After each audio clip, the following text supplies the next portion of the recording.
Jupiter हमारे सौरमंडल का सबसे बड़ा ग्रह है। यह इतना बड़ा है कि इसमें 1300 पृथ्वियां बड़ी ही आसानी से समा सकती हैं। इससे बड़ा कोई भी ऑब्जेक्ट हमारे सौरमंडल में मौजूद नहीं है सिवाय सूर्य के। अगर पूरे सौरमंडल के ऑब्जेक्ट्स को भी एक कर दिया जाए तो भी जुपिटर उसके दोगुने से भी ज्यादा बड़ा होगा। और यही विशालकाय ग्रह सभी बड़े बड़े एस्टेरॉइड्स को अपनी ओर खींचकर हमारी पृथ्वी को एस्टेरॉइड से बचाता है। तो आप लोग समझ गए होंगे कि चाहे इस ग्रह पर जीवन हो या ना हो, मगर हमारे सौरमंडल में इसका बहुत महत्व है। लेकिन क्या आपने कभी सोचा है कि क्या होगा अगर हम जुपिटर के रेडियस को डबल कर दें? जी हाँ दोस्तों, हमारी आम जिंदगी में तो ऐसा करना लगभग नामुमकिन है, क्योंकि उसके लिए हमको इतना ज्यादा मास चाहिए जो कि हमारे पूरे सौरमंडल में केवल सूर्य के पास है। और सूर्य के जैसे बड़े आग के गोले के पास जाना तो हमारे लिए शायद नामुमकिन है। तो अभी के लिए वास्तव में ऐसा कुछ करना हमारे लिए संभव नहीं है, लेकिन शायद हमारी फ्यूचर जनरेशन के लिए ये मुमकिन होगा। और अगर वो ऐसा किसी कारण से कर देते हैं तो क्या होगा?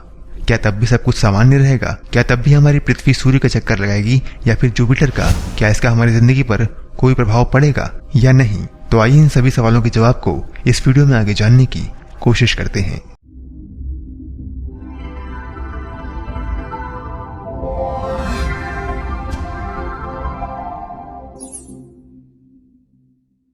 सबसे पहले अगर जुपिटर में होने वाले बदलावों की बात करें तो जुपिटर का रेडियस दुगुना करने से जुपिटर का सबसे बड़ा तूफान द रेड जायंट 4 गुना ज्यादा बढ़ जाएगा और जुपिटर के वातावरण का घनत्व भी बहुत बढ़ जाएगा। लेकिन जुपिटर पर जीवन नहीं है तो इससे किसी को भी कोई फर्क नहीं पड़ेगा, लेकिन इसके बाद जो होगा उससे शायद आप भी डर जाएं। जुपिटर के रेडियस को 2 गुना करने से जुपिटर का वजन भी 8 गुना बढ़ जाएगा और जुपिटर का वजन 8 गुना बढ़ने से इसका गुरुत्वाकर्षण बल भी 8 गुना ज्यादा बढ़ जाएगा, जिसका मतलब ये है कि अभी अपने आसपास की चीजों को 8 गुना तेजी से अपनी ओर खींचेगा। जिसके बाद जुपिटर के चांद और इसके आसपास घूम रहे एस्टेरॉइड्स पर जुपिटर का तेज गुरुत्वाकर्षण बल लागू होगा और जुपिटर का ये तेज गुरुत्वाकर्षण बल उनको अपनी ओर खींच लेगा और खुद में समा लेगा या फिर उसको अपने सौरमंडल में दूर यहाँ वहां फेंक देगा। और फिर इसके बाद काफी बड़ी संभावना होगी कि उसमें से कुछ एस्टेरॉइड्स हमारी पृथ्वी से भी टकरा सकते हैं। जिस तरह डायनासोर्स का अंत हुआ था उसी प्रकार पृथ्वी से भी सारी मानव जाति का अंत हो जाएगा। लेकिन चलिए एक पल के लिए मान लेते हैं कि कोई भी एस्टेरॉइड हमारी पृथ्वी से नहीं टकराता है और हम अभी भी जिंदा हैं और सब कुछ देख सकते हैं।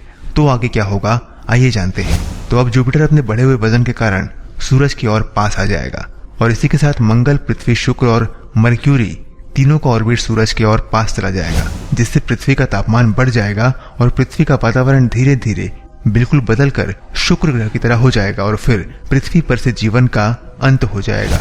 तो आपने देखा कि किस तरह से किसी भी ग्रह में बदलाव आने पर पूरे सौरमंडल में बदलाव आने लगते हैं और अगर किसी भी चीज के साथ छेड़छाड़ हुई तो उससे पृथ्वी पर जीवन किस तरह से सदा के लिए खत्म हो सकता है। लेकिन अभी बदलावों की सूची खत्म नहीं हुई है। आप लोगों को शायद विश्वास ना हो, लेकिन जुपिटर की रेडियस में बदलाव लाने से हमारे सूरज में भी बदलाव होने लगेंगे। असल में जुपिटर का वजन 8 गुना बढ़ने के बाद हमारे सौरमंडल का बेरीसेंटर सूरज के कोर से थोड़ा बाहर की तरफ आ जाएगा, जिसके बाद सूरज का ऑर्बिट भी थोड़ा सा बड़ा हो जाएगा और ये भी बेरीसेंटर का एक छोटा सा गोल चक्कर लगाने लगेगा। अब जहाँ पहले सारे ऑब्जेक्ट्स चक्कर लगाते थे सूरज का, वही अब हमारा सूरज खुद एक पॉइंट के चक्कर लगाते हुए दिखेगा और हमारा सौरमंडल दिखने में पूरी तरह से बदल जाएगा। तो दोस्तों देखा आप सबने कि किस तरह से हमारे एक जुपिटर के रेडियस को 2 गुना करने की कल्पना ने पूरे सौरमंडल को बदल कर रख दिया। लेकिन क्या आपने कभी सोचा है कि अगर हम जुपिटर को गायब ही कर दें तो हमारे सौरमंडल की परिस्थितियां किस प्रकार बदल जाएंगी? अगर नहीं तो सोचना शुरू कर दीजिए। फिलहाल कैसी लगी आपको ये जानकारी हमें कमेंट में जरूर बताइए। इस वीडियो को अपने दोस्तों के साथ भी बांटिए और हमारे चैनल को अगर आपने अब तक सब्सक्राइब नहीं किया है तो सब्सक्राइब कर लीजिए, क्योंकि हम आगे भी आपसे मिलते रहेंगे इसी तरह की कुछ रोचक और रोमांचक जानकारियों के साथ। तब तक के लिए दीजिए हमें इजाजत। अपना ख्याल रखिए, हमारा इंतजार करिए। नमस्कार, जय हिंद।